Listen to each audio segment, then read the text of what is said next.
नमस्कार, रोशन भाऊ सिटी हलचल में आप सभी का स्वागत है। और आज के जो समाचार हैं उसमें सबसे पहले अहम खबर रहेगी आम आदमी पार्टी की। नवजोत सिंह सिद्धू के सलाहकार मालविंदर सिंह मल्ली पर क्या कहा शिरोमणि अकाली दल के नेताओं ने। सबसे पहले आपको बताते हैं कि आम आदमी पार्टी के नेताओं ने घोषणा की है कि चंडीगढ़ में होने वाले नगर निगम चुनावों में आम आदमी पार्टी सभी वार्डों में अपने उम्मीदवार उतारेगी। इसकी घोषणा करते हुए पार्टी के दिग्गज नेताओं ने कहा है कि इस समय संगठन पूरी मजबूती के साथ इन चुनावों में उतरेगा और चंडीगढ़ के नगर निगम पर काबिज होगा। आम आदमी पार्टी ने दिसंबर में होने वाले चंडीगढ़ नगर निगम चुनावों में सभी सीटों को लेकर ऐलान किया है। आम आदमी पार्टी पहली बार चंडीगढ़ में नगर निगम के चुनाव लड़ेगी। पार्टी को यहां एक प्रमुख पार्टी के रूप में उभारने की प्रयास किए गए हैं। यह घोषणा पार्टी के वरिष्ठ नेता और दिल्ली से विधायक जरनैल सिंह, चंडीगढ़ के वरिष्ठ नेता प्रेम गर्ग, चंद्रमुखी शर्मा और प्रदीप छाबड़ा ने चंडीगढ़ में की है। आम आदमी पार्टी के वरिष्ठ नेता जरनैल सिंह ने चंडीगढ़ में मीडिया से संबोधित करते हुए कहा, वर्तमान भाजपा के कार्यकाल में चंडीगढ़ में हर तरफ हर विभाग में भ्रष्टाचार व्याप्त है और इसे मिटाने के लिए आम आदमी पार्टी कड़ी मेहनत करेगी।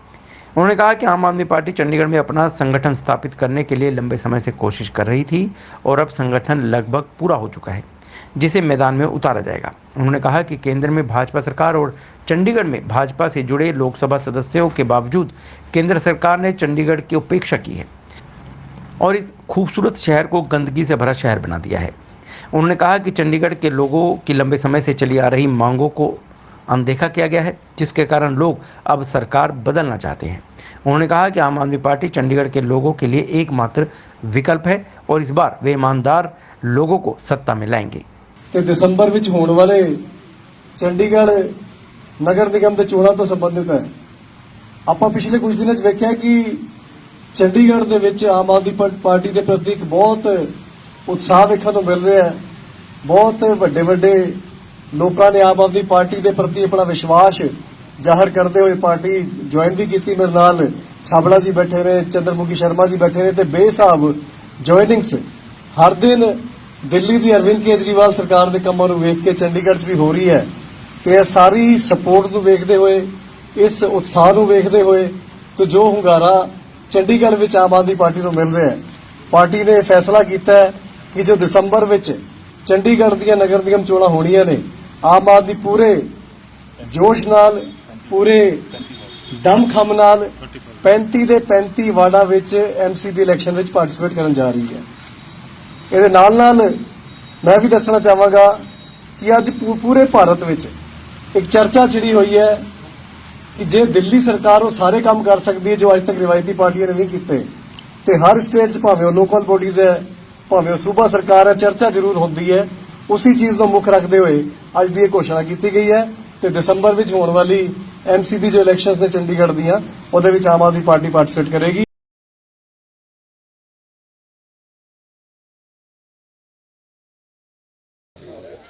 ਆਰਗੇਨਾਈਜ਼ੇਸ਼ਨ ਸਟਰਕਚਰ ਜਿਹੜਾ ਸਾਡਾ ਆਲਮੋਸਟ ਤਿਆਰ ਹੈਗਾ। ਅਸੀਂ ਪਿਛਲੇ 1 ਸਾਲ ਦੇ ਉੱਪਰ ਬੜਾ ਤਰੀਕੇ ਦੇ ਨਾਲ, ਯੋਜਨਾਬੱਧ ਤਰੀਕੇ ਨਾਲ ਇਸ ਸਟਰਕਚਰ ਨੂੰ ਬਣਾਉਣ ਦੀ ਆਪਣਾ ਕੋਸ਼ਿਸ਼ ਕੀਤੀ, ਜਿਹਦੇ ਹੁਣ ਅਸੀਂ ਕਾਮਯਾਬ ਹੋ ਗਏ। ਉਹ ਸਾਰਾ ਕੁਝ ਬਣਨ ਤੋਂ ਬਾਅਦ ਪਾਰਟੀ 'ਚ ਬੈਠ ਕੇ ਰਿਵਿਊ ਕੀਤਾ ਗਿਆ ਔਰ ਜੋ ਲੋਕਾਂ ਵੱਲੋਂ ਹੁੰਗਾਰਾ ਮਿਲਿਆ, ਜੋ ਸਾਡੇ ਆਪਣੇ ਸਰਵੇਜ਼ ਵੀ ਹੋਏ ਆ, ਥਰਡ ਪਾਰਟੀ ਨੇ ਵੀ ਕਰਾਇਆ, ਅਸੀਂ ਲੋਕਾਂ ਨੇ ਕਰਾਇਆ, ਬੜਾ ਜ਼ਬਰਦਸਤ ਹੁੰਗਾਰਾ ਹੈ, ਜਿਹਦੇ ਕਰਕੇ ਕਿ ਅੱਜ ਇਹ ਅਨਾਉਂਸਮੈਂਟ ਫਾਰਮਲ ਹੋ ਰਹੀ ਹੈ। ਪਰ ਸਾਡੀ ਤਿਆਰੀ ਪਿਛਲੇ 1 ਸਾਲ ਤੋਂ ਚੱਲ ਰਹੀ ਸੀ। ਨਗਰ ਨਿਗਮ ਇਸ ਵੇਲੇ ਬੀਜੇਪੀ ਦਾ ਸਭ ਤੋਂ ਵੱਡਾ ਫੇਲੀਅਰ ਹੈ। ਟੈਕਸ ਨੇ ਲਗਾ ਦਿੱਤੇ, ਸਫਾਈ ਦਾ ਹਾਲਤ ਜੋ ਸ਼ਹਿਰ 'ਚ ਨਜ਼ਰ ਆ ਰਹੀ ਹੈ ਸਭ ਹੋ ਗਈ। ਆਪਣਾ ਕੂੜੇ ਢੇਰ ਲੱਗੇ ਨੇ, ਜਿਹੜਾ ਡੱਡੂ ਮਾਜਰੇ ਵਾਲਾ ਉਹ ਢੇਰ ਲੱਗਿਆ, ਉਸ ਤੋਂ ਇਲਾਵਾ ਸ਼ਹਿਰ ਦੇ ਵਿੱਚ ਅਲੱਗ-ਅਲੱਗ ਢੇਰ ਲੱਗੇ ਹੋਏ ਨੇ। ਹੁਣ ਪਾਣੀ ਥੋੜ੍ਹਾ ਜਿਹਾ ਪਾਣੀ ਬਰਸਾਤ ਹੋਈ ਹੈ, ਆਪਣਾ ਰੋਡ ਚੌਕ ਪਈਆਂ, ਠੇਕੇਦਾਰੀ ਪ੍ਰਥਾ ਸ਼ੁਰੂ ਹੋ ਗਈ ਹੈ। ਕੋਈ ਐਸਾ ਜਗ੍ਹਾ ਹੈ ਹੀ ਨਹੀਂ ਜਿੱਥੇ ਬੀਜੇਪੀ ਕਾਮਯਾਬ ਹੋਈ ਹੈ, ਜਿੱਥੇ ਲੋਕਾਂ ਨੂੰ ਰਿਲੀਫ ਦਿੱਤੀ ਹੈ, ਸਿਵਾਏ ਟੈਕਸ ਦੇ ਜਾਂ ਕਰਪਸ਼ਨ ਦੇ ਜਾਂ ਇਨਐਫੀਸ਼ੀਐਂਸੀ ਦੇ, ਇਨਕੰਪੀਟੈਂਸੀ ਦੇ। ਆਪਣਾ ਇਹਨਾਂ ਦੇ ਕੰਮ ਚੱਲ ਰਹੇ ਨੇ। ਹੁਣ ਕੱਲ੍ਹ ਹੀ ਜਦੋਂ ਆਪਣਾ ਕਮਿਸ਼ਨਰ ਰਿਲੀਵ ਕਰਕੇ ਗਏ ਨੇ, ਉਹ ਮੇਅਰ ਨੂੰ ਕਹਿ ਗਏ ਨੇ ਵੀ ਤੂੰ ਪਾਵਰ ਤੋਂ ਬਾਹਰ ਹੋ ਕੇ ਚਿੱਠੀਆਂ ਲਿਖਦਾ, ਤੇਰੀ ਪਾਵਰ ਨਹੀਂ ਹੈਗੀ। ਇਹ ਇਹਨਾਂ ਦੀ ਕੋਆਰਡੀਨੇਸ਼ਨ ਐਡਮਿਨਿਸਟ੍ਰੇਸ਼ਨ ਤੇ ਪੋਲੀਟੀਕਲ ਸੈਟਅਪ ਦੀ ਹੈਗੀ ਹੈ, ਜਿਹੜੇ ਕਿ ਟੋਟਲੀ ਕੰਪਲੀਟਲੀ ਫੇਲੀਅਰ ਨੇ। ਬਿਲਕੁਲ ਤ੍ਰਿਕੋਣੀਅਮ ਦਾ ਮੁਕਾਬਲਾ ਨਹੀਂ, 1 ਸਾਈਡ ਇਲੈਕਸ਼ਨ ਹੋਏਗਾ। ਆਪਣਾ ਇਹ ਕੋਈ ਤਰ੍ਹਾਂ ਮਾਮਲਾ ਕਾਂਗਰਸ की तरह खड़ी नजर नहीं आएगी। अपना कांग्रेस सीटा पहले नालों भी घट कटानी है। शिरोमणि अकाली दल के नेता विक्रमजीत सिंह मजीठिया ने कहा है कि नवजोत सिंह सिद्धू जो कि पंजाब प्रदेश कांग्रेस के अध्यक्ष हैं, उनके सलाहकार मालविंदर सिंह मल्ली ने जो कश्मीर को लेकर बयान दिया है वह देशद्रोह है और उन पर देशद्रोह का मामला दर्ज होना चाहिए।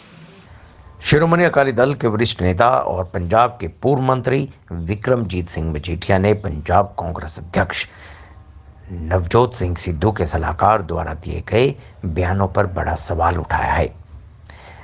मजीठिया ने सिद्धू के सलाहकार के खिलाफ मामला दर्ज करने की भी मांग की है।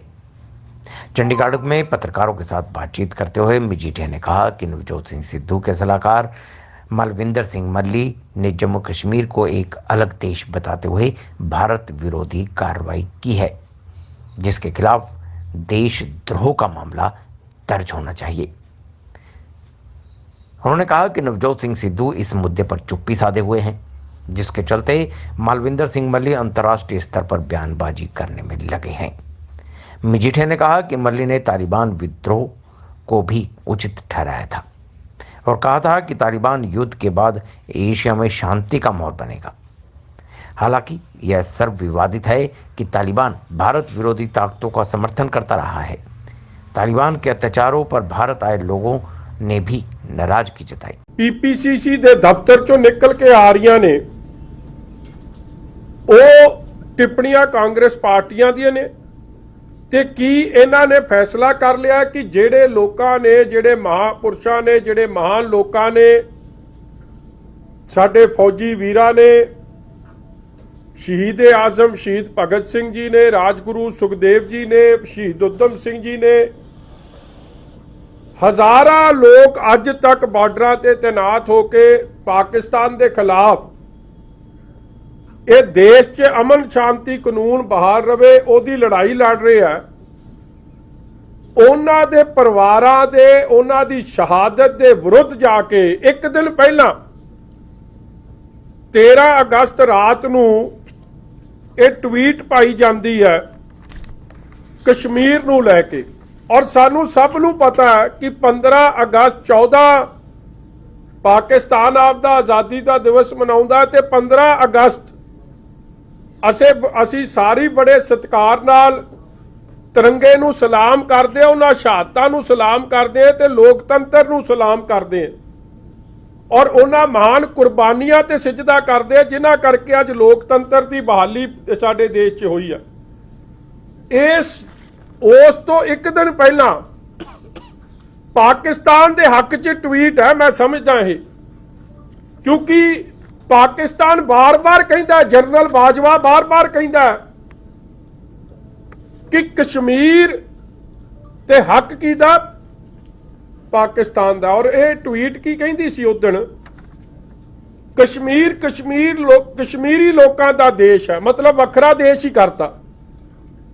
ਫਿਰ ਮੈਨੂੰ ਸੋਨੀਆ ਗਾਂਧੀ ਤੇ ਰਾਹੁਲ ਗਾਂਧੀ ਨੂੰ ਇਹ ਸਵਾਲ ਹੈ, ਫਿਰ what are the armed forces ਉੱਥੇ ਕੀ ਕਰਦੀਆਂ ਨੇ? ਰੋਜ਼ ਕੋਈ ਨਾ ਕੋਈ ਕੁਰਬਾਨੀ ਦੇ ਰਿਹਾ ਤੇ ਉਹਨਾਂ ਦੀ ਕੁਰਬਾਨੀ ਨੂੰ ਇਸ ਤਰ੍ਹਾਂ ਤੁਸੀਂ ਅਪਮਾਨਿਤ ਕਰਨ ਦਾ ਕੰਮ ਸ਼ੁਰੂ ਕੀਤਾ ਕਿਉਂਕਿ ਇਹ ਅਪਾਇੰਟਮੈਂਟ ਤੁਹਾਡੀ ਆ। ਇਹ ਅਪਾਇੰਟਮੈਂਟ ਕਿਸੇ ਹੋਰ ਦੀ ਨਹੀਂ, ਇਹ ਅਪਾਇੰਟਮੈਂਟ ਪ੍ਰਿਯੰਕਾ ਗਾਂਧੀ, ਰਾਹੁਲ ਗਾਂਧੀ ਦੀ। ਔਰ ਅਗਲੀ ਵਾਰੀ 'ਚ ਕੀ ਕਹਿ ਰਹੇ ਆ? 1947 ਵਿੱਚ ਇੰਡੀਆ ਨੂੰ ਛੱਡਣ ਮੌਕੇ ਤੈਅ ਹੋਏ ਅਸੂਲਾਂ ਤੇ ਯੂਐਨਓ ਦੇ ਫੈਸਲਿਆਂ ਤੇ ਭਾਰਤ ਨਾਲ ਕਸ਼ਮੀਰ ਦੇ ਇਲਹਾਕ ਦੇ ਫੈਸਲਿਆਂ ਦੀ ਉਲੰਘਣਾ ਕਰਕੇ ਕਸ਼ਮੀਰੀ ਦੇਸ਼ ਦੇ 2 ਟੋਟੇ ਕੀਤੇ ਗਏ। ਮਤਲਬ ਕਿ ਤੁਸੀਂ ਜਿਹੜਾ ਨਕਸ਼ਾ ਹੈ, ਤੁਸੀਂ ਸਾਡਾ ਨਕਸ਼ਾ ਜਿਹੜਾ ਆਪਾਂ ਬਣਾਉਂਦੇ ਆ ਉਹਦਾ ਵੀ ਅਪਮਾਨ ਹੈ। ਅਸੀਂ ਤਾਂ ਕਹਿੰਦੇ ਆ ਉਹ ਕਸ਼ਮੀਰ ਵੀ ਸਾਡਾ ਔਰ ਨਕਸ਼ਾ ਉਹਦਾ ਜਿਹੜਾ ਸਾਡੇ ਦੇਸ਼ ਦਾ ਨਕਸ਼ਾ ਉਹਦੇ 'ਚ ਬਾਰ-ਬਾਰ ਜੇ ਕੋਈ ਉਸ ਨਕਸ਼ੇ ਨਾਲ ਛੇੜਛਾੜ ਕਰੇ ਤੇ ਉਹਦੇ ਖਿਲਾਫ ਕਾਰਵਾਈ ਹੁੰਦੀ ਹੈ। ਤੇ ਤੁਹਾਡੇ ਪੀਪੀਸੀਸੀ ਦੇ ਦਫ਼ਤਰ 'ਚੋਂ ਨਿਕਲ ਕੇ ਆ ਰਿਹਾ ਕਿ ਕਸ਼ਮੀਰੀ ਦੇਸ਼ ਦੇ 2 ਟੋਟੇ ਕਰਕੇ ਉਸ ਉੱਪਰ ਪਾਕਿਸਤਾਨ ਤੇ ਭਾਰਤ ਨੇ ਕਬਜ਼ਾ ਕੀਤਾ ਹੋਇਆ। ਔਰ ਆਈ ਥਿੰਕ ਇੱਕ ਇਲਹਾਕ ਜਿਹੜਾ ਲਫ਼ਜ਼ ਵਰਤਿਆ, ਤੁਸੀਂ ਇਲਹਾਕ ਦਾ ਮਤਲਬ ਕੱਢ ਲਿਓ, ਇਹਨੂੰ ਐਨੈਕਸੇਸ਼ਨ ਕਹਿੰਦੇ ਆ। ਇਹਨੂੰ ਕਹਿੰਦੇ ਆ ਕਿ दूसरा देश को अपने देश पे बलपूर्वक मिलाने की गतिविधि, मतलब कि किसी ਨੂੰ ਧੱਕੇ ਨਾਲ ਥਰੂ ਫੋਰਸ ਜਿਹੜਾ ਕਸ਼ਮੀਰ ਹੈ ਉਹ ਸਾਡਾ ਹਿੱਸਾ ਧੱਕੇ ਨਾਲ ਬਣਾਇਆ, ਮਤਲਬ ਬਾਈ ਯੂਜ਼ ਆਫ ਫੋਰਸ। ਇਹ ਭਾਸ਼ਾ ਕਿਹਦੀ ਹੈ? श्रोमणी अकाली दल के अध्यक्ष सुखबीर सिंह बादल ने राखी के दिन जीरकपुर का दौरा किया। यहाँ पर वह एन के शर्मा के घर पहुंचे थे, पार्टी के कार्यकर्ताओं से मिले और उन्होंने पार्टी को मजबूत बनाने के लिए कई दिशा निर्देश भी जारी किए। यहाँ पर उन्होंने राखी भी बंधवाई। रक्षाबंधन के पावन अवसर पर शिरोमणि अकाली दल के अध्यक्ष सुखबीर सिंह बादल ने विशेष रूप से जीरकपुर का दौरा किया, जहां उन्होंने वार्ड नंबर 19 के विधायक एन के शर्मा और पार्षद परमिंदर कौर की बहनों से राखी बंधवाकर आशीर्वाद प्राप्त किया। इस मौके पर वार्ड नंबर 19 के पार्षद परमिंदर कौर ने 2022 में शिरोमणि अकाली दल के सरकार बनने पर सुखबीर सिंह बादल से नहर के पानी और काजोली वाटर वर्क्स से जीरकपुर शहर के लिए 200 फीट एयरपोर्ट रिंग का काम पूरा करने के लिए गिफ्ट की मांग की है। विधायक एन के शर्मा ने सुखबीर सिंह बादल के परिवार के सदस्यों की तरह कॉलोनी वासियों से मुलाकात की, उनका हालचाल जाना, चर्चा की और सेल्फी भी ली गई। इस अवसर पर सुखबीर सिंह बादल ने कहा कि राखी का त्यौहार भावना और जोश से भरा है। बहन द्वारा कलाई से बांधा गया कच्चा धागा दुनिया के सबसे मजबूत रिश्तों का प्रतीक है। उन्होंने भाइयों और बहनों के निस्वार्थ प्रेम के प्रतीक राखी के अवसर पर सभी भाई बहनों को बधाई भी दी। इस अवसर पर एन के शर्मा ने विशेष रूप से अपनी उपस्थिति दर्ज कराई। गौरतलब है कि सुखबीर सिंह बादल ने इस कार्यक्रम में शिरोमणि अकाली दल द्वारा शुरू किए गए गल पंजाब दी के तहत 100 दिनों के 100 हल्का कार्यक्रम में हिस्सा ही इससे भी माना गया है। गन्ने की कीमतों को लेकर किसानों और सरकार के बीच चल रही वार्ता विफल हो गई है, कोई नतीजा नहीं निकल पाया है। इसके बाद किसानों ने घोषणा की है कि जब तक इसका फैसला नहीं हो जाता तब तक रेलवे ट्रैक ब्लॉक रहेंगे, उनका धरना प्रदर्शन जारी रहेगा। गौरतलब यह है कि शीघ्र ही एक और बैठक सरकार और किसानों के बीच होने वाली है। पंजाब सरकार और किसान यूनियन के बीच चंडीगढ़ के पंजाब भवन में गन्ने के दामों को लेकर चल रही बैठक खत्म हो गई है। यह बैठक केंद्रीय मंत्री सुखजिंदर सिंह रंधावा और किसानों के साथ हुई। पंजाब सरकार और किसानों के बीच चली इस बैठक में कोई नतीजा नहीं निकल कर सामने आ सका। सरकार जलंधर में सर्किट हाउस में टेक्निकल कमेटी के बीच बैठक एक बार फिर से होगी, जिसके बाद मंगलवार को किसान यूनियन के साथ बैठक की जाएगी। बता दें कि सरकार और किसान यूनियन के बीच इस बैठक में पीच कॉस्ट ऑफ प्रोडक्शन को लेकर फंसा हुआ है। दरअसल किसान यूनियन का कहना है कि कॉस्ट ऑफ प्रोडक्शन 392 रुपये 50 पैसे आ रही है, जबकि सरकार का कहना है कि 350 रुपये कॉस्ट ऑफ प्रोडक्शन आ रही है। इसी के कारण बैठक में कोई नतीजा नहीं निकल पाकर सामने आ सका। बैठक खत्म होने के बाद किसान यूनियन का कहना है कि यह धरना इसी तरह जारी रहेगा। किसान इसी तरह हाईवे और रेलवे ट्रैक पर धरना जारी रखेंगे। उन्होंने कहा कि अगर सरकार ने मंगलवार तक उनकी मांगें पूरी नहीं की तो इसके बाद पूरे पंजाब को बंद करने का ऐलान भी किया जा सकता है। सरकार ਜਿਹੜਾ ਸਾਡੀ ਮੰਗ ਆ ਕਿਸਾਨਾਂ ਦੀ ਉਹ ਇਹ ਆ ਕਿ ਕਿਸਾਨ ਦੇ ਲਾਗਤ ਖਰਚੇ ਦੇ ਉੱਪਰ ਇਹਨੂੰ ਉਹਦਾ ਰੇਟ ਮਿਲਣਾ ਚਾਹੀਦਾ ਹੈ। ਔਰ ਜਦੋਂ ਲਾਗਤ ਖਰਚੇ ਦੀ ਗੱਲ ਆਈ ਹੈ ਤੇ ਸਰਕਾਰ ਬੜੇ ਲਾਗਤ ਖਰਚੇ ਘੱਟ ਸ਼ੋ ਕਰ ਰਹੀ ਹੈ, ਜਦੋਂ ਕਿ ਐਕਚੁਅਲੀ ਲਾਗਤ ਖਰਚੇ ਕਿਸਾਨ ਦੇ ਬਹੁਤ ਜ਼ਿਆਦਾ ਆ ਰਹੇ ਨੇ। ਉਹਦੇ ਤੇ ਬਹਿਸ ਹੋਈ ਆ, ਉਹਦੇ ਤੇ ਇੱਕ ਵਿਚਾਰ ਹੋਣੀ ਆ ਕੱਲ ਨੂੰ। ਇਹਨਾਂ ਦੇ ਐਕਸਪਰਟ ਯੂਨੀਵਰਸਿਟੀ ਦੇ ਐਕਸਪਰਟ ਉਹ ਸਾਡੇ ਨਾਲ ਜਲੰਧਰ ਦੇ ਵਿੱਚ ਬੈਠਣਗੇ ਔਰ ਉੱਥੇ ਉਹਨਾਂ ਦੀ ਤਸੱਲੀ ਕਰਾਵਾਂਗੇ, ਜਿਵੇਂ ਦਿੱਲੀ ਦੇ ਵਿੱਚ ਕਰਾ ਕੇ ਆਏ ਸੀ। ਔਰ ਕੱਲ ਨੂੰ ਤਸੱਲੀ ਕਰਾ ਦਿਆਂਗੇ ਇਹਨਾਂ ਦੀ ਕਿ ਲਾਗਤ ਖਰਚਾ ਕੀ ਬਣਦਾ ਕਿਸਾਨ ਦਾ।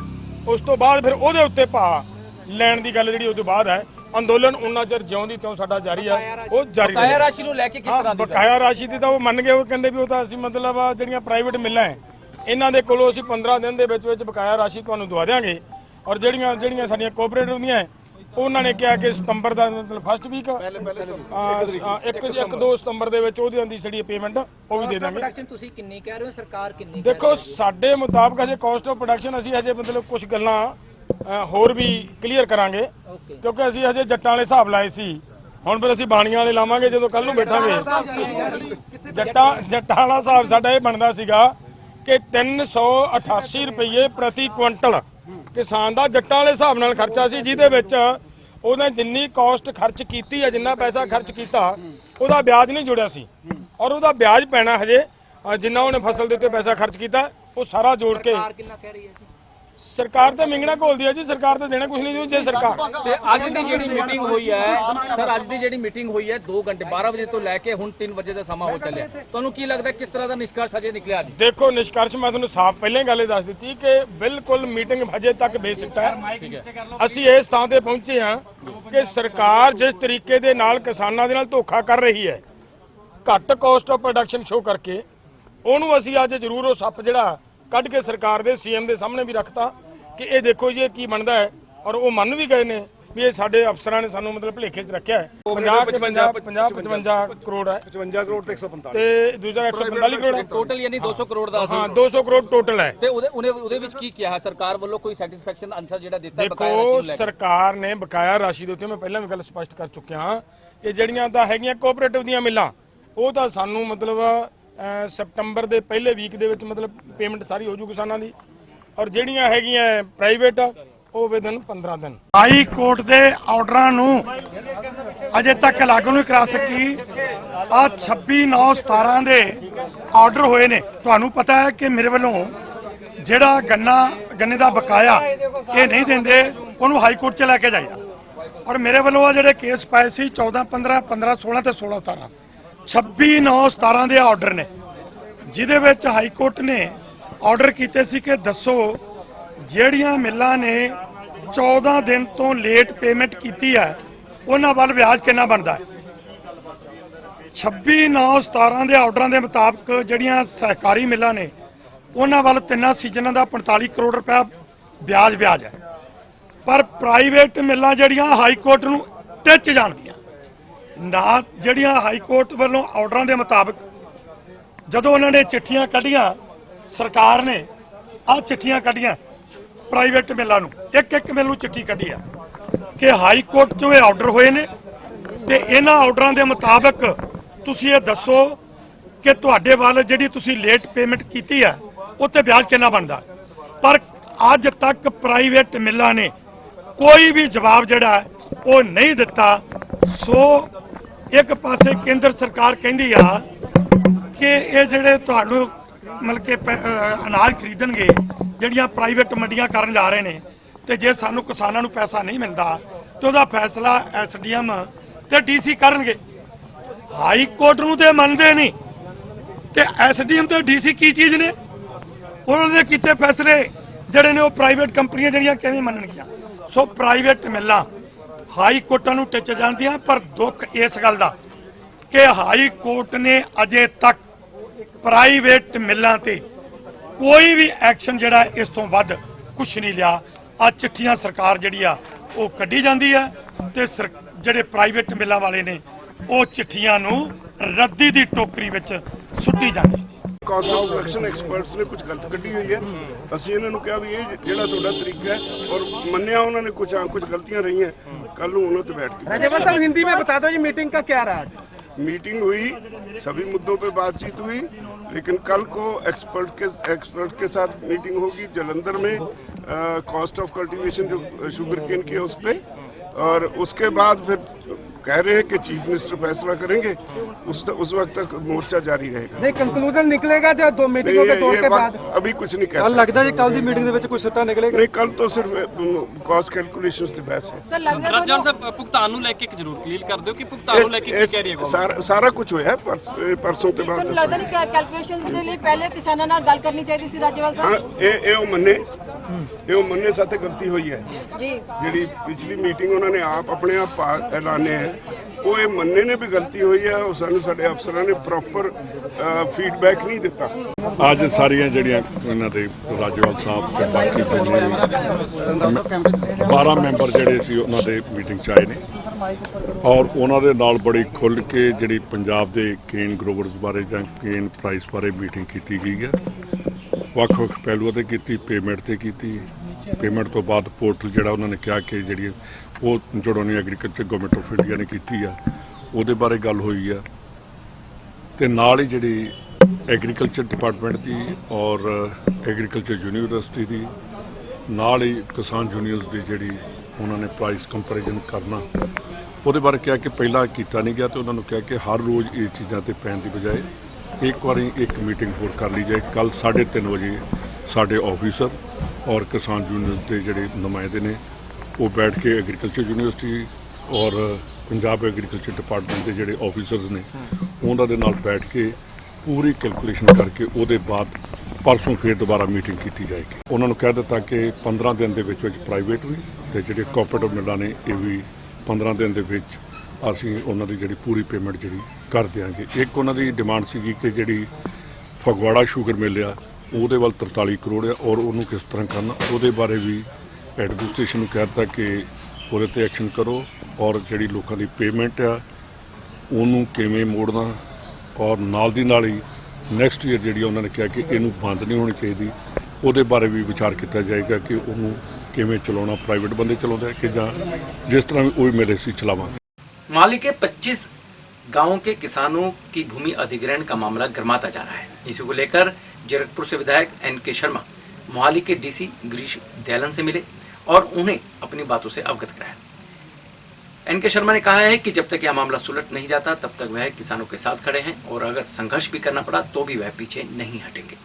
मोहाली जिले के 25 गांवों के किसानों को जमीन का मार्केट रेट पर मुआवजा देने की मांग को लेकर डेराबस्सी के विधायक NK शर्मा सोमवार को मोहाली के DC गिरीश दयालन से मिले।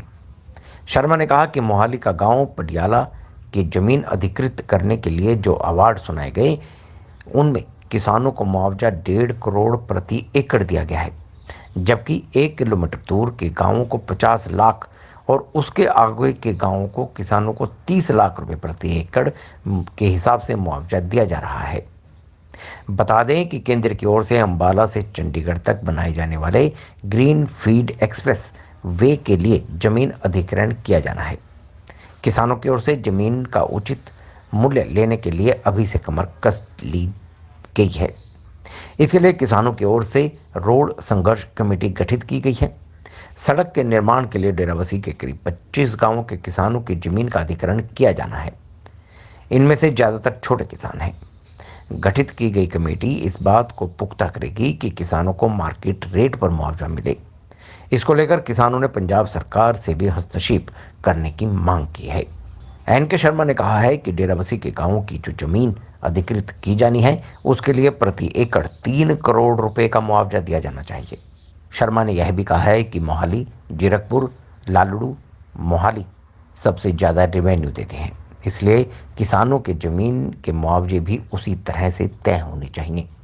शर्मा ने कहा है कि किसानों के साथ वह हमेशा खड़े हैं और ज़रूरत करने पर संघर्ष करने से भी पीछे नहीं हटेंगे। DC साहब ਨੂੰ ਰਿਕੁਐਸਟ ਕਰਨਾ ਹੈ ਵੀ ਮੋਹਾਲੀ ਡਿਸਟ੍ਰਿਕਟ ਆ ਜਿਹੜਾ ਹਿੰਦੁਸਤਾਨ ਦਾ ਸਭ ਤੋਂ ਵੱਧ ਡਿਵੈਲਪਿੰਗ ਡਿਸਟ੍ਰਿਕਟ ਆ। ਇੱਥੇ ਹਰ ਸਾਲ 25000 ਤੋਂ ਵੱਧ ਆਬਾਦੀ ਜਿਹੜੀ ਵੱਧਦੀ ਆ, ਹਰ ਸਾਲ 25% ਤੋਂ ਵੱਧ ਰੇਟ ਇਨਕਰੀਜ਼ ਹੁੰਦੇ ਆ। ਮਾੜੀ ਕਿਸਮਤ ਇਹ ਆ ਵੀ ਜੇ ਜ਼ਮੀਨ 5 ਕਰੋੜ ਦੀ ਵਿਕਦੀ ਆ, ਰਜਿਸਟਰੀ 50 ਲੱਖ ਦੀ ਜਿਹੜੀ ਇੱਥੇ ਹੁੰਦੀ ਆ ਔਰ ਜ਼ਿਮੀਂਦਾਰਾਂ ਨੂੰ ਜਿੰਨੀ ਜ਼ਮੀਨ ਦੀ ਕੀਮਤ ਆ ਉਨੀ ਵਾਜਬ ਮੁੱਲ ਆ ਜਿਹੜਾ ਇੱਥੇ ਨਹੀਂ ਮਿਲਿਆ, ਕਿਉਂਕਿ ਹਾਦਸਾ ਆ 5-7 ਦਿਨ ਪਹਿਲਾਂ ਪਟਿਆਲੇ ਪਿੰਡ ਦੇ ਅਵਾਰਡ ਸਰਕਾਰ ਨੇ ਅਨਾਉਂਸ ਕਰੇ 3 ਕਰੋੜ 22 ਲੱਖ ਰੁਪਏ ਦਾ ਅਵਾਰਡ ਸ਼੍ਰੋਮਣੀ ਅਕਾਲੀ ਦਲ ਦੀ ਸਰਕਾਰ ਸਮੇਂ ਉੱਥੇ ਮਿਲਿਆ ਸੀਗਾ, ਪਰ ਅੱਜ ਜਿਹੜੇ ਅਵਾਰਡਸ ਹੋਏ 1 ਕਰੋੜ 51 ਲੱਖ ਰੁਪਏ ਦਾ ਹੋਇਆ ਪਟਿਆਲੇ 'ਚ, ਜਿਹੜਾ ਕਿ ਮਿਊਨਿਸਪਲ ਕਮੇਟੀ ਦੇ ਅੰਦਰ ਪੈਂਦਾ ਹੈਗਾ ਖਰੜ 'ਚ। ਉਸ ਤੋਂ ਅੱਧਾ ਕਿਲੋਮੀਟਰ ਅੱਗੇ ਚਲੇ ਜਾਈਏ ਤਾਂ ਅਵਾਰਡ 50 ਲੱਖ ਮਿਲਿਆ, ਉਸ ਤੋਂ ਅੱਗੇ ਚਲੇ ਜਾਈਏ ਤਾਂ 30 ਲੱਖ ਮਿਲਿਆ। ਇਹੀ ਹਾਦਸਾ ਆ ਡੇਰਾਬੱਸੀ ਵਾਲੇ ਪਾਸੇ ਸਾਰੇ ਪਿੰਡਾਂ ਦੇ ਲੋਕਾਂ ਨੂੰ ਵੀ ਇਹ ਸਰਕਾਰ ਕਦੇ ਇਸੇ ਤਰ੍ਹਾਂ ਧੱਕਾ ਨਾ ਕਰਦੇ, ਕਿਉਂਕਿ ਸਾਡੇ ਟਾਈਮ ਤੇ ਜਦੋਂ 에ਅਰਪੋਰਟ ਦੀ ਜ਼ਮੀਨ ਐਕਵਾਇਰ ਹੋਈ ਉੱਥੇ 30 ਲੱਖ ਰੁਪਏ ਕੰਪਨਸੇਸ਼ਨ ਬਣਦੀ ਸੀਗੀ, ਤਾਂ ਬਾਲ ਸਾਹਿਬ ਨੇ ਕੈਪਟਨ ਕਮਲਜੀਤ ਸਿੰਘ ਜੀ ਨੇ ਉੱਥੇ ਰਿਕੁਐਸਟ ਕਰੀ ਕਰਕੇ ਕੈਬਨਿਟ ਮੀਟਿੰਗ ਰੱਖੀ। ਕੈਬਨਿਟ ਮੀਟਿੰਗ ਰੱਖ ਕੇ ਬਾਲ ਸਾਹਿਬ ਨੇ ਅੱਜ ਤੋਂ 15 ਸਾਲ ਪਹਿਲਾਂ 1 ਕਰੋੜ 60 ਲੱਖ ਰੁਪਏ ਏਕੜ ਦੀ ਕੰਪਨਸੇਸ਼ਨ ਦੇ ਦਿੱਤੀ। 3 ਕਰੋੜ ਤੋਂ ਘੱਟ ਇੱਥੇ ਕੋਈ ਜ਼ਮੀਨ ਐਕਵਾਇਰ ਨਹੀਂ ਹੋਈ। ਸਾਡੇ ਐਰੋ ਸਿਟੀ ਰੋਡ ਐਕਵਾਇਰ ਹੋਈ ਸੀਗੀ ਮੇਰੇ ਹਲਕੇ 'ਚ ਅੱਜ ਤੋਂ 7-8 ਸਾਲ ਪਹਿਲਾਂ, ਉਸ ਟਾਈਮ 3 ਕਰੋੜ ਰੁਪਏ ਕੰਪਨਸੇਸ਼ਨ ਜਿਹੜੀ ਉਹ ਦੇਈ ਗਈ ਸੀ। DC ਸਾਹਿਬ ਨੂੰ ਅਸੀਂ ਮੰਗ ਕਰੀ ਆ ਵੀ ਜੇਕਰ ਹਰਿਆਣੇ ਦੇ ਖੀਰਲੇ ਪਿੰਡ 'ਚ ਜਿੱਥੇ ਕੋਈ ਰਸਤਾ ਨਹੀਂ ਲੱਗਦਾ, ਕੋਈ ਸੜਕ ਨਹੀਂ ਲੱਗਦੀ, ਕੋਈ ਨੈਸ਼ਨਲ ਹਾਈਵੇ ਨਹੀਂ ਲੱਗਦਾ, ਉੱਥੇ 2 ਕਰੋੜ ਰੁਪਏ ਕੰਪਨਸੇਸ਼ਨ ਹੋ ਸਕਦੀ ਹੈ, ਤਾਂ ਸਾਡੇ ਤਾਂ ਘੱਟ ਤੋਂ ਘੱਟ ਅਖੀਰਲੇ ਪਿੰਡ ਨੂੰ 2.5 ਕਰੋੜ ਰੁਪਏ, ਜਿਹੜੇ ਨੇੜੇ ਵਾਲੇ ਪਿੰਡਾਂ 5 ਕਰੋੜ ਤੋਂ ਲੈ ਕੇ 7 ਕਰੋੜ ਰੁਪਏ ਪਰ ਏਕੜ ਕੰਪਨਸੇਸ਼ਨ ਦੇਈ ਜਾਏ। ਦੋਨੇ ਪਾਸੇ ਸਲਿੱਪ ਰੋਡਾਂ ਬਣਾਈ ਜਾਣ ਤੇ ਜਿਹੜਾ ਪਾਣੀ ਦੀਆਂ ਮੋਟਰਾਂ ਦਾ ਪ੍ਰਬੰਧ ਆ, ਡਰੇਨੇਜ ਦਾ ਪ੍ਰੋਪਰ ਪ੍ਰਬੰਧ ਜਿਹੜਾ ਕਰਿਆ ਜਾਏ। ਔਰ ਉਹਨਾਂ ਨੇ ਸਾਨੂੰ ਕਿਹਾ ਕਿ ਮੈਂ ਚੰਗੀ ਤਰ੍ਹਾਂ ਗਰਾਊਂਡ ਰਿਐਲਿਟੀ ਸਮਝਦਾ ਹੈਗਾ, ਤੁਹਾਡੀ ਗੱਲ ਬਿਲਕੁਲ ਜਾਇਜ਼ ਹੈਗੀ ਆ, ਮੈਂ ਆਪਣੇ ਲੈਵਲ ਤੇ ਵੀ ਕਰਾਂਗਾ, ਜੇ ਜ਼ਰੂਰਤ ਪਈ ਤਾਂ ਕੈਬਨਿਟ ਮੀਟਿੰਗ 'ਚ ਪਾਸ ਕਰਵਾ ਕੇ ਜ਼ਿਮੀਂਦਾਰਾਂ ਨੂੰ ਪ੍ਰੋਪਰ ਕੰਪਨਸੇਸ਼ਨ ਦੇਵਾਂਗੇ।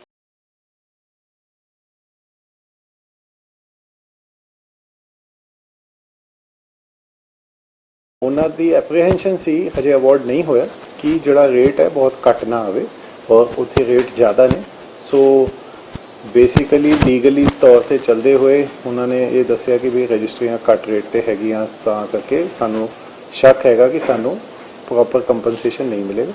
ਅਸੀਂ ਇਹ ਆਸ਼ਵਾਸਨ ਦਿੱਤਾ ਹੈ ਕਿ ਸਾਡੇ ਵੱਲੋਂ ਕਿਸਾਨਾਂ ਦਾ ਹਿੱਤ ਦੇਖਦੇ ਹੋਏ ਇਹ ਨੈਸ਼ਨਲ ਪ੍ਰੋਜੈਕਟ ਹੈਗਾ, ਓਬਵੀਅਸਲੀ ਨੈਸ਼ਨਲ ਪ੍ਰੋਜੈਕਟ ਦੀ ਇੰਪੋਰਟੈਂਸ ਹੈ, ਐਕੁਜੀਸ਼ਨ ਟਾਈਮ ਪੀਰੀਅਡ ਦੇ ਹਿਸਾਬ ਨਾਲ ਪ੍ਰੋਪਰਲੀ ਕੀਤੀ ਜਾਏਗੀ, ਬਟ ਕਿਸਾਨਾਂ ਦੇ ਹਿੱਤ ਨੂੰ ਅਣਦੇਖਾ ਨਹੀਂ ਕੀਤਾ ਜਾਏਗਾ ਤੇ ਐਕੁਜੀਸ਼ਨ ਕੰਪਨਸੇਸ਼ਨ ਮਾਰਕੀਟ ਰੇਟ ਦੇ ਹਿਸਾਬ ਨਾਲ ਹੀ ਹੋਏਗੀ। ਹਾਂ, ਗੱਲ ਕੀਤੀ ਹੈ। ਸੋ ਅਸੀਂ ਉੱਥੇ ਅਵਾਰਡ ਨਹੀਂ ਪਾਸ ਹੋਇਆ, ਅਸੀਂ ਉਹ ਆਸ਼ਵਾसन ਦਿੱਤਾ ਹੈ कि वो देख के ही करेंगे कि जो एक्चुअल कंपनसेशन बनता हो वही दो।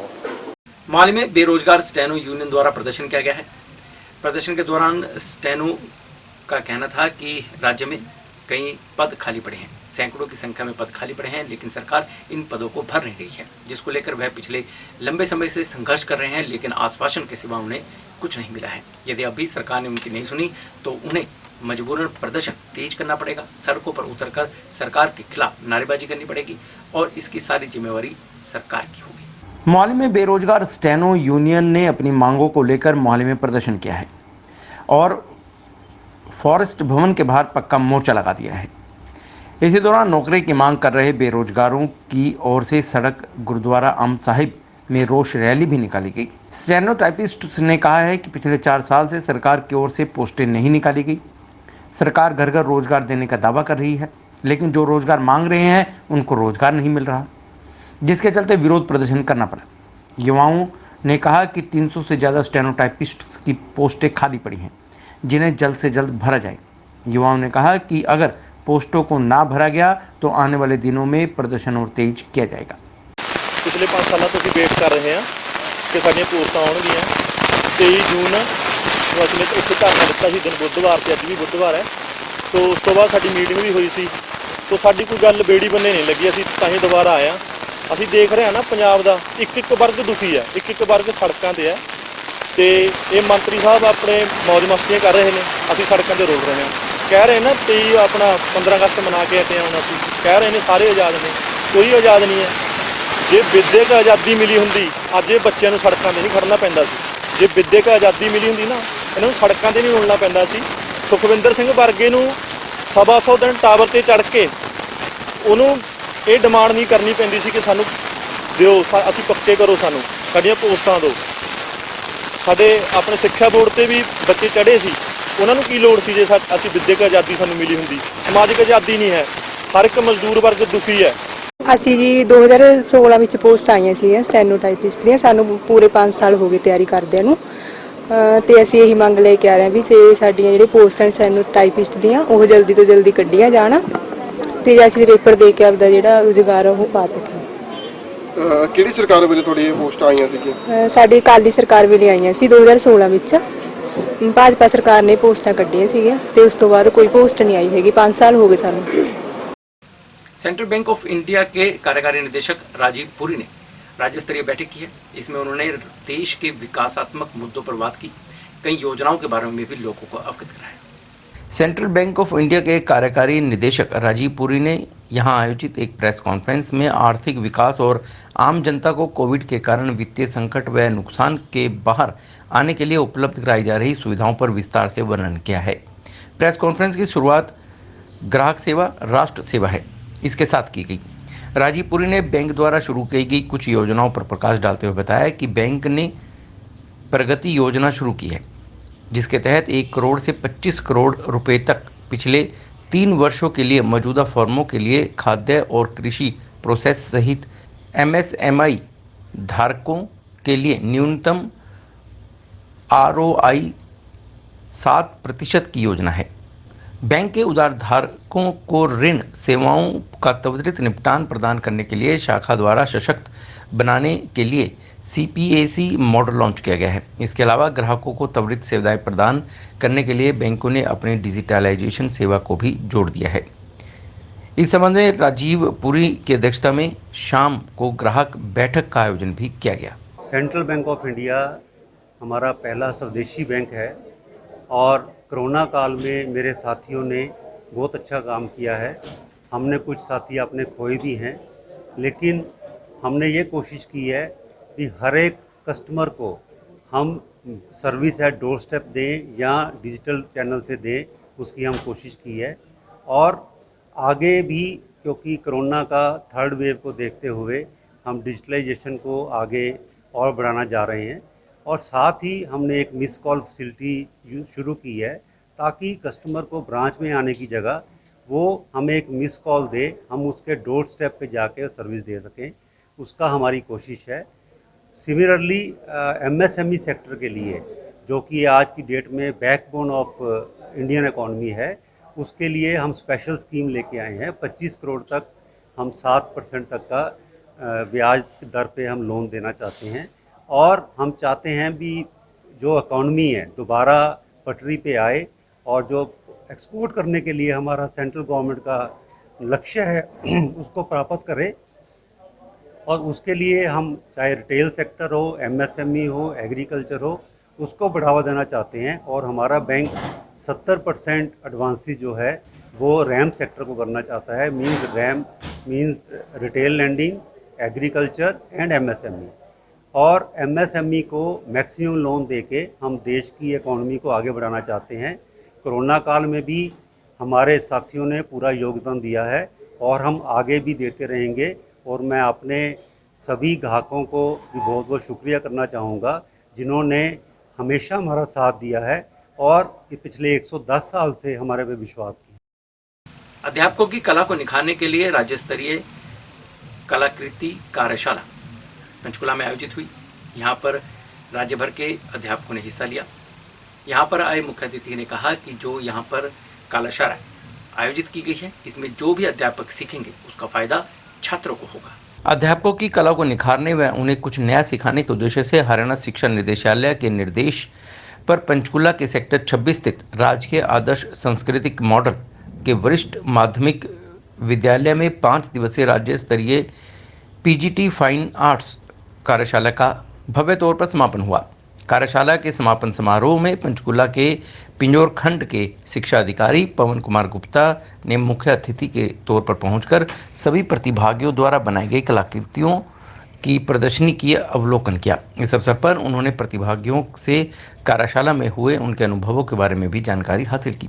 उन्होंने कहा कि यह 5 दिन इन सभी प्रतिभागियों के आने वाले जीवन का बहुत बड़ा महत्वपूर्ण स्थान बन जाएंगे। जो अनुभव इन सभी प्रतिभागियों ने यहाँ प्राप्त किया है उसका लाभ न केवल इस वर्ष उनके ज्ञान अर्जित कर रहे विद्यार्थी प्राप्त करेंगे बल्कि भविष्य में भी छात्र इससे लाभान्वित होंगे।